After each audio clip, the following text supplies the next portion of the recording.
Super-monkey-ball-banana-blitz. Hey guys, it's Matt here from IGN Wii, and I'm going to give you a video review of Super-monkey-ball-banana-blitz. Banana Blitz is actually a sequel to the classic titles on GameCube, and I'm discounting completely Super Monkey Ball Adventure because that title was a complete misturn in the wrong direction, I would say. It just went off into an adventure mode that nobody cared about. Banana Blitz, in the complete opposite, is back to what everyone liked. Straight up, classic puzzle mazes and lots of fun minigames. Obviously, you're going to want to know how the Wii Remote makes Super Monkey Ball Banana Blitz a better game. Before we get to that, I actually want to break it down by the numbers.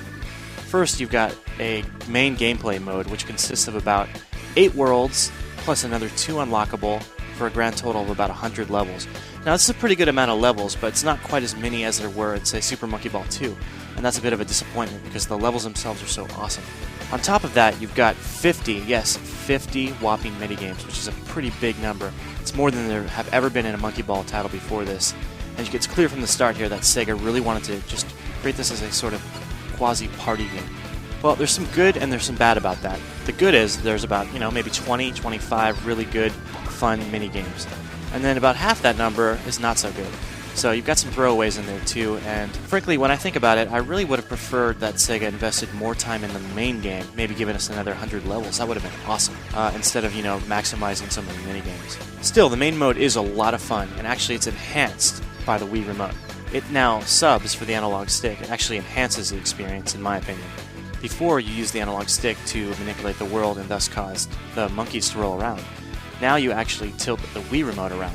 So you would press forward to move your monkey forward, you'd pull backward to pull them backward, and then you'd rotate the device left or right to go left or right respectively. It's very simple, it's very pick up and play, but it feels really good. If you're one of those purists who's actually worried about whether or not it's going to be difficult, whether or not you're actually going to find shortcuts in the games, don't.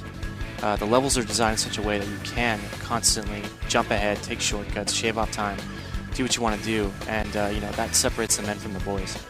One thing that's been missing from previous Monkey Ball games is the replay mode, and it's back here in the Wii version, which is why we can show you some of these videos actually. You'll notice in the bottom left-hand corner it says replay. These are some of the great shortcuts that I pulled off after much practice, and because we can save them now, you can see them for yourself. I've seen some complaints about Monkey Ball's visuals, but I really like Banana Blitz's look. It's using a quasi-cel-shaded style, which I think is a natural fit for the franchise. It's really colorful, very cheery, and Sega actually has done some nice things with textures. They look good up close. There's some good particle effects, there's some good lighting effects. Everything's running at 60 frames in progressive scan and in widescreen. That being said, the game obviously has a very simple presentation, so if you're not into that, this isn't going to do it for you. Before I put a lot of time into the game, I actually had some worries about whether or not Banana Blitz was going to live up to the previous titles. I had some concerns about the Wii Remote, honestly, but it's turned out pretty well. As I said, playing with the remote feels great, and you've got the return of a number of great classic stages. You've also got a whopping 50 mini-games. Between all that, you're going to have a lot of fun here. Overall, it's a great game, which is why we gave it an 8.4 and an Editor's Choice Award.